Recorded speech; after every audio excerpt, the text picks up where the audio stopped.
Ei pessoal, tudo beleza? Bem-vindos a mais uma aula do nosso curso de Photoshop para fotógrafos. Hoje um assunto muito importante. Talvez vocês até tenham se perguntado por que não foi abordado antes. Os arquivos RAW, os arquivos de alta qualidade que são gerados nas câmeras profissionais.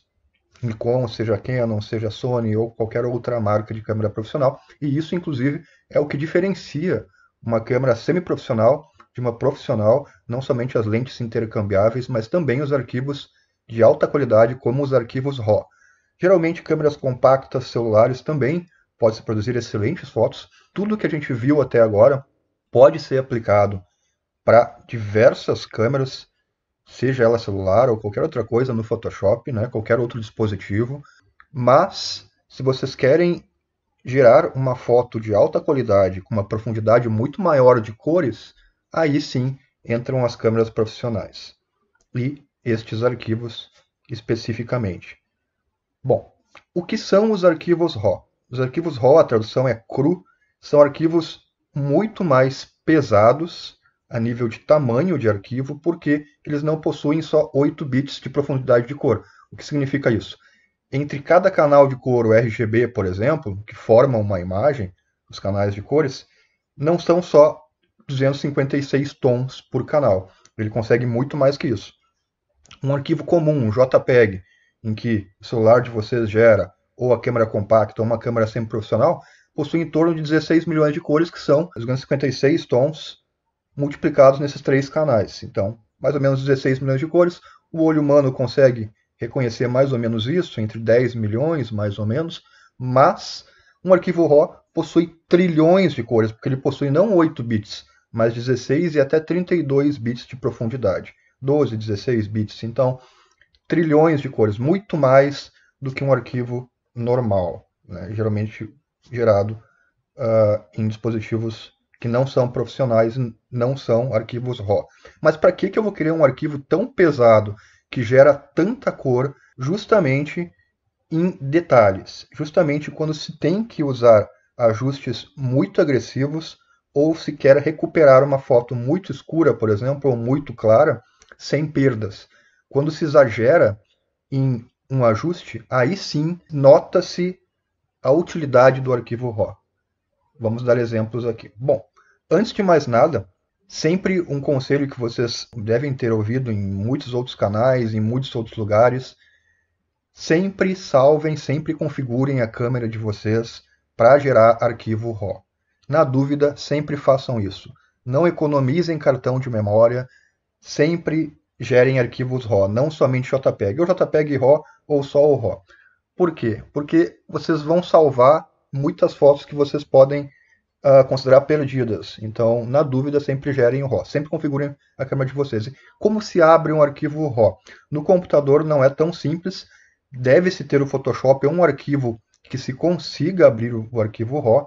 Então, não é todo programa de edição de imagem que consegue fazer isso. O GIMP, por exemplo, que é um programa gratuito semelhante ao Photoshop, não consegue. Já, por exemplo, o Krita, que é um programa gratuito que eu aconselho, consegue. Photoshop também. Até bem pouco tempo atrás, não tão muito tempo, em algumas versões do Photoshop mais antigas, deveria se instalar um plugin, que é o Camera Raw, dentro do Photoshop para ele conseguir abrir os arquivos RAW. Era um plugin à parte, uma ferramenta à parte. Hoje em dia, as ferramentas atuais, as versões atuais do Photoshop, já há o Camera Raw instalado juntamente com o Photoshop. Então, basta abrir o arquivo, que é o que eu vou fazer aqui.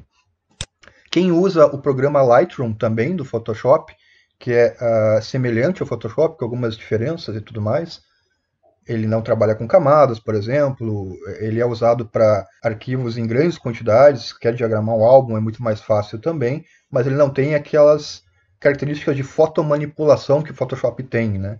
Então, o Camera Raw é muito semelhante ao Lightroom. Ele tem ajustes muito semelhantes. Quem está acostumado com Lightroom vai ver, vai perceber ali algumas semelhanças. Eu tenho aqui um arquivo de uma modelo em RAW e vou arrastar e abrir no meu Photoshop para vocês verem o que acontece. Então, sempre salvem as fotos de vocês em RAW, né, e abram no Photoshop para poder fazer os ajustes. Este é o Camera Raw, na versão 12.1, versão do Adobe Photoshop CC 2020, já vem com ele. Então, quando se abre um arquivo RAW no Photoshop, ele abre o Camera Raw, que é este aqui. Um painel com muitos ajustes, em cima as ferramentas do Camera Raw e ao lado as abas com os ajustes. Muitas abas, muitos ajustes. Eu poderia fazer um tratamento somente no Camera Raw, sem abrir depois no Photoshop. Ele tem ferramentas de corte, ele tem pincéis, ele tem ferramentas de retoque, ajustes de cor, luz, tudo que a gente viu no Photoshop, muita coisa tem aqui. Mas eu prefiro particularmente usar pouco o Camera Raw, fazer só alguns ajustes, geralmente que eu vou fazer e mostrar aqui para vocês, de temperatura de cor, por exemplo, balanço do branco, para depois sim tratar no Photoshop e abrir no Photoshop. Porque eu considero cada foto algo em particular, possui a sua característica, então deve ser trabalhada separadamente. Este é o meu estilo. Algumas pessoas preferem usar o Lightroom, algumas outras pessoas preferem usar só o Camera Raw para tratamento. Eu prefiro usar o Camera Raw só para abrir a imagem em RAW e fazer esses ajustes que eu vou mostrar para vocês. Seria necessário um curso exclusivo só de Camera Raw, mas aqui vamos fazer um resumão aqui para a gente poder depois, inclusive, utilizar esses filtros em imagem JPEG. É possível. Quando se abre, então, tem-se a lupa, em que eu posso aproximar a foto. Eu também posso aproximar aqui embaixo, no nível de zoom, para ver os detalhes. Aí vocês percebem realmente. Aqui também tem a mão para poder deslocar a qualidade de um arquivo em RAW.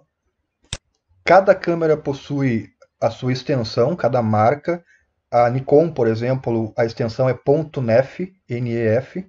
Já a Canon possui a sua extensão, depois eu mostro para vocês uma tabelinha com cada marca e com cada extensão.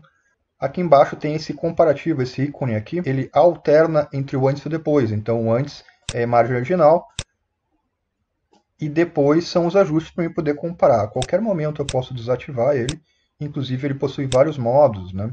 Ele possui o antes e depois lado a lado, sem a divisão, né, em que eu posso comparar uma parte da mesma imagem, ou abaixo. Tá?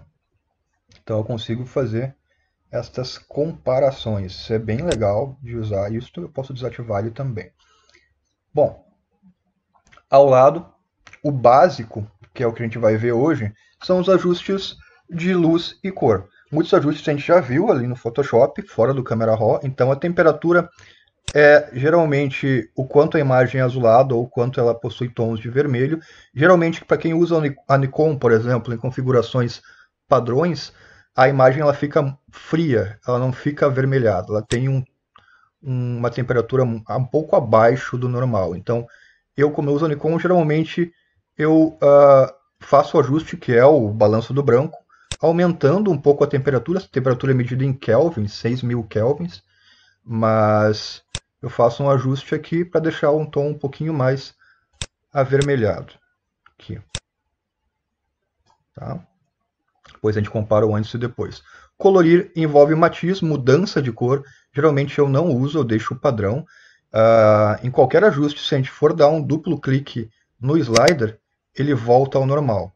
Então, eu consigo resetar os meus valores com duplo clique em cada slider. Eu também posso fazer diversos ajustes, e aqui neste ícone pequeno, no canto superior direito, há aqui também a opção de redefinir padrões do Camera Raw. Assim eu consigo resetar rapidamente todos os ajustes que eu fiz. Então eu vou fazer o meu equilíbrio do branco, aumentando um pouco a temperatura, deixando ela mais avermelhada. Não vou mexer no colorir para não alterar o tom de cor. É quase como uma matiz esse colorir, né, lá no matiz saturação. Exposição, eu consigo, é uma espécie de brilho, né, eu consigo aumentar ou diminuir a luminosidade da foto sem perda de qualidade. Então percebam como ele não faz com que a imagem fique pixelada quando se exagera nos valores. Tá? Geralmente eu não uso a exposição, somente se é necessário realmente, se estourou alguma luz realmente no flash, ou se estava muito escuro o ambiente, aí eu utilizo a exposição. Contraste, também é o mesmo que o brilho e contraste, né? com a vantagem de, claro, ter aquela qualidade que ele está sendo aplicada lá no câmera RAW, né, em imagens RAW. Geralmente eu não gosto de exagerar no contraste, o contraste ele é muito pessoal também de cada artista. Eu particularmente prefiro diminuir o contraste e aumentar os outros, porque o contraste ele acaba dando um aspecto mais riscado na foto, né? E eu prefiro fazer isso lá com a minha nitidez lá. Então eu diminuo o meu contraste. Sombras é o mesmo ajuste do sombras e realce. Aqui também tem, na verdade, o sombras e realce, o shadows and highlights. Então dá, poderia, né, diminuir ou aumentar as sombras por aqui.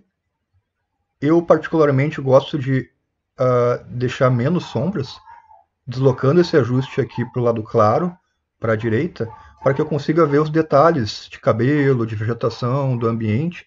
Se eu diminuir se eu aumentar muito as sombras aqui, deslocando à direita, ele vai esconder muitos detalhes, né? Então eu prefiro aumentar os detalhes ao máximo e depois esconder o que eu quero lá no meu ajuste de curvas, por exemplo, no Photoshop.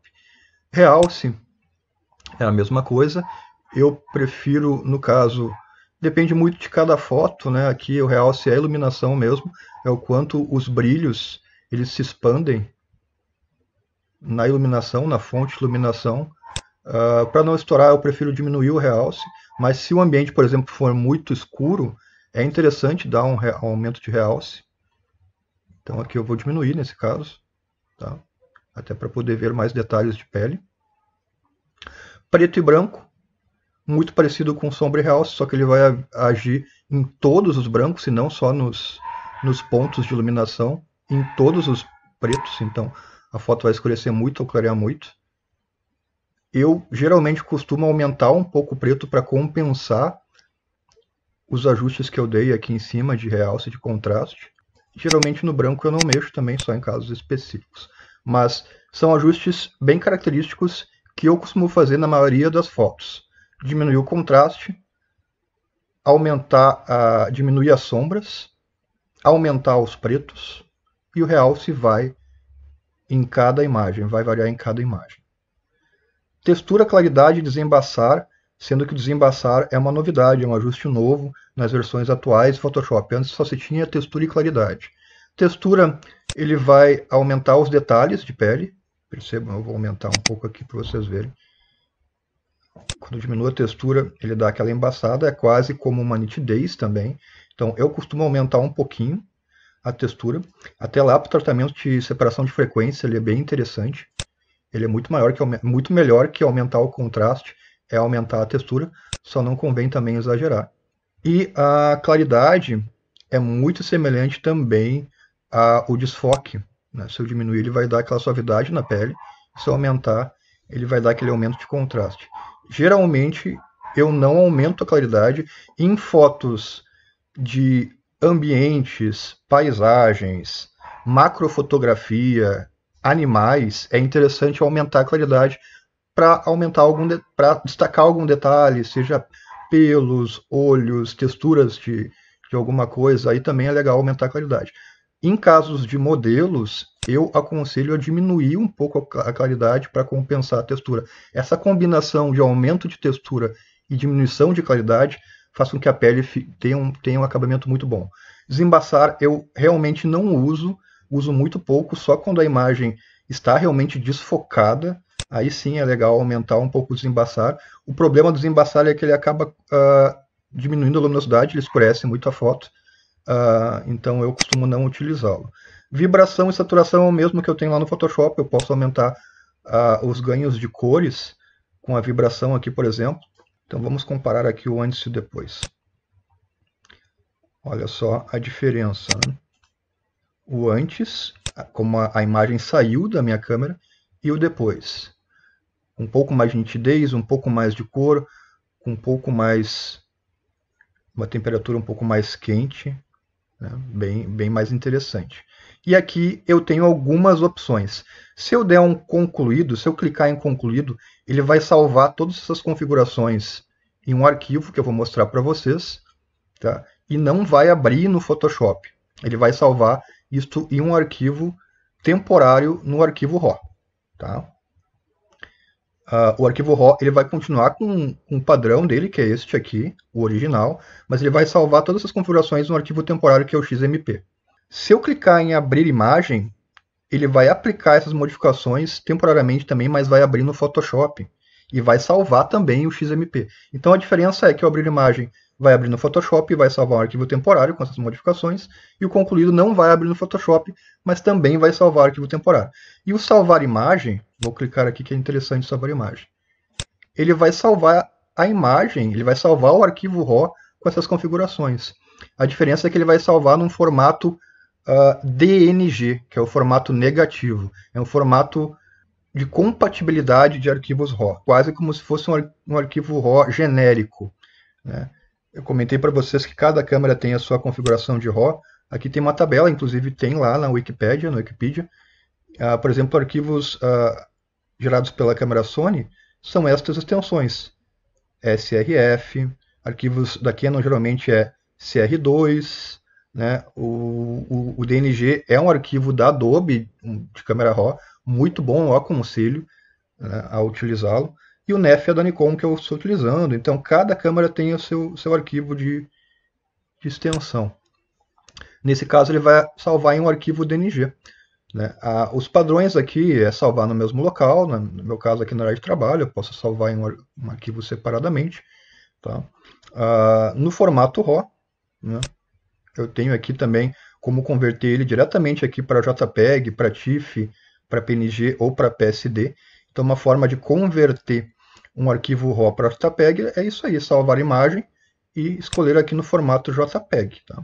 E configurá-la aqui, qualidade, eu aconselhei vocês a usar lá num vídeo anterior a qualidade 9, por exemplo, de compactação, e assim por diante. Tá? Ele já vai, inclusive, adaptar as profundidades de cor, diminuindo o tamanho do arquivo. Tá? Eu posso, inclusive, redimensionar a imagem, mas eu vou colocar aqui como negativo digital, que é isto de gerar esse arquivo DNG, né?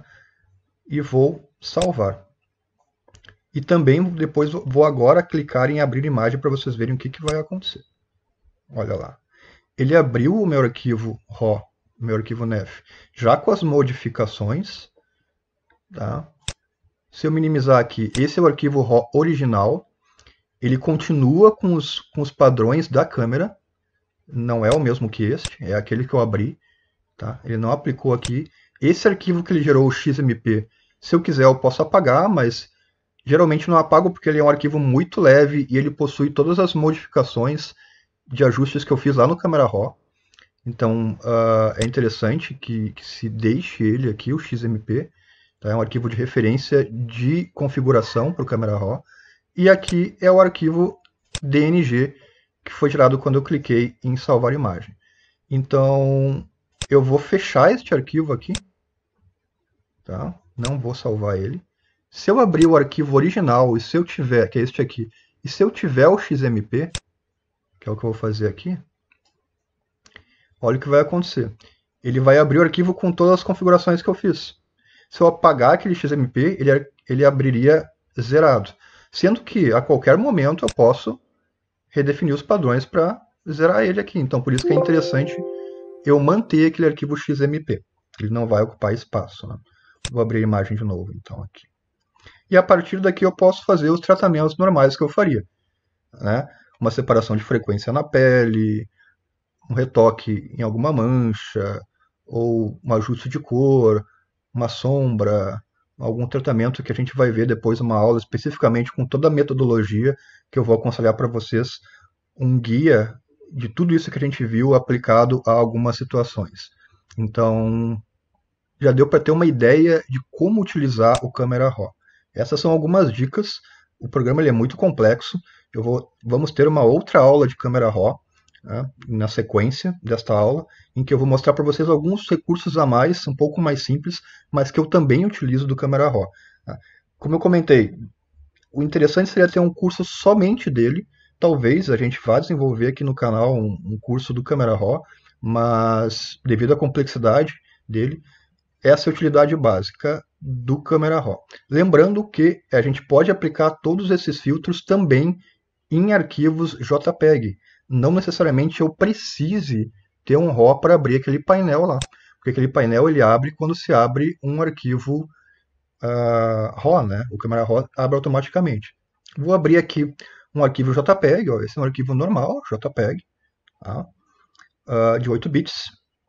E se eu for lá no menu filtro, eu tenho filtro do Camera Raw aqui. Então, se eu clicar aqui, eu tenho os mesmos ajustes do Camera Raw aqui, em arquivos JPEG. Então, isso também não era possível antes em versões antigas do Photoshop, que agora sim eu posso ajustar uma temperatura de cor por aqui, uma exposição por aqui, um contraste, a textura aqui para melhorar a pele, a vibração por aqui, sombras por aqui também. Claro que, não sendo um arquivo RAW, se eu exagerar, aumentar, por exemplo, muito a exposição, eu já vou notar uma diferença na qualidade, né? Mas é possível aplicar todos esses ajustes, inclusive comparar o antes e o depois aqui, em um arquivo JPEG padrão. Fica então esta dica aí. Continuaremos com esse assunto de tópico do Camera Raw em uma próxima aula, para depois dar sequência no curso com as metodologias de tratamento. Grande abraço e até a próxima aula.